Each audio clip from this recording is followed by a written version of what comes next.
skema. Ya, oke. Boleh saya lanjutkan, Mbak Ya, Priska? ya silakan. Skema yang menarik adalah skema saya dengar dari sebulan yang lalu gitu, ketika Pak Jokowi ke China gitu, Pak Ridwan Kamil sudah di sana saya dengar.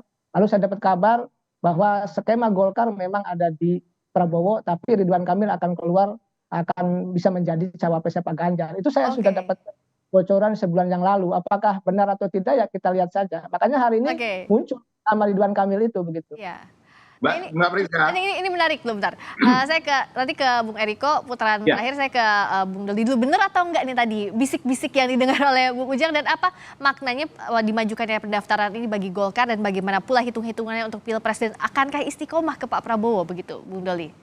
Singkat saja. Ya, kalau soal sebetulnya jadwal pendaftaran ini kita sudah mengetahui ketika kita waktu itu sepakat semua untuk menerima Perpu ya tentang Undang-Undang Nomor 7 Tahun 2017. Apalagi kami yang di Komisi 2 DPR RI yang kemudian membahas waktu itu, ini adalah konsekuensi logis ya dari diterbitkannya Perpu.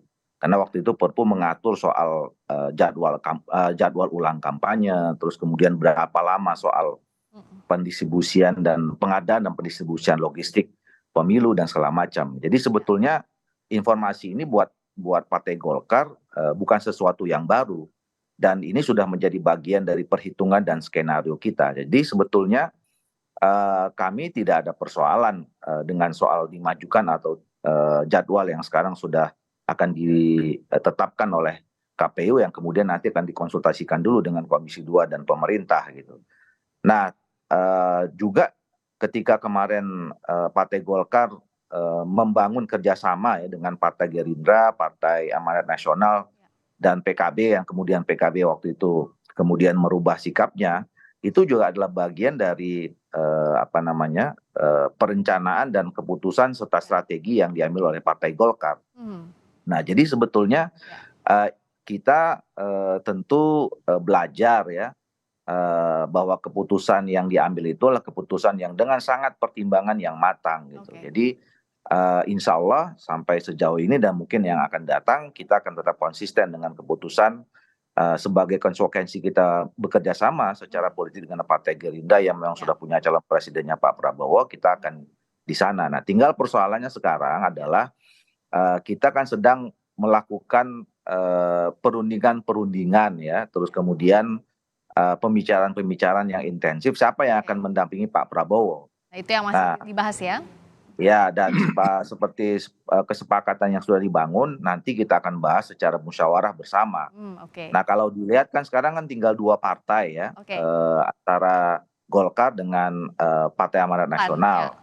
Nah, kalau kami tetap konsisten sampai sekarang bahwa kami nominasi utamanya adalah Pak Hartarto.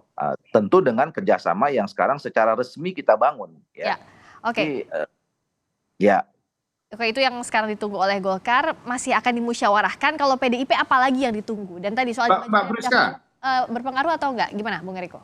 Mbak Priska, politik is the art of possibility. Tidak ada yang tidak mungkin di politik, kecuali menghidupkan orang mati. Nah, itu tidak mungkin, kan begitu. Tahun 2014, bagaimana kita bersama-sama dengan Bapak Haji Muhammad Yusuf Kalla, itu adalah kadernya Golkar. Satu hal Mbak Priska, dari mana Anda yakin bahwa semua ini sudah pasti mendaftar seperti itu, Kang Ujang, begitu juga Bung Doli?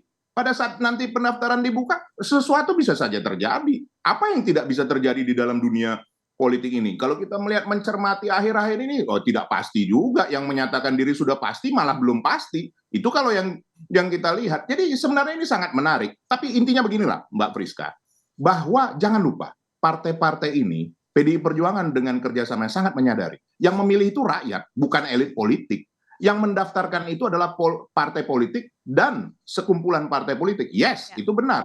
Tetapi siapa yang memilih? Yang memilih rakyat. Nah, kalau kita lupa bahwa yang memilih itu rakyat, bagaimana kita bisa memenangkan pertarungan ini atau memenangkan kompetisi ini? Nah, jadi kita lihat saja di dalam beberapa waktu ini, Mbak Priska, jangan-jangan yang tidak terduga, tapi jangan-jangan memang yang sudah ada, yang memang sudah terlihat saat ini menarik. Kalau Kang Ujang sebenarnya sudah tahu dia, cuman dia tidak mau membuka karena nanti nggak diundang lagi ke Kompas TV, kan begitu. Justru itu biar diundang terus Kang Ujang, Eriko sama Bung Doli. Beberapa hari lagi nanti saya kasih tahu lagi apa cluenya Mbak Priska.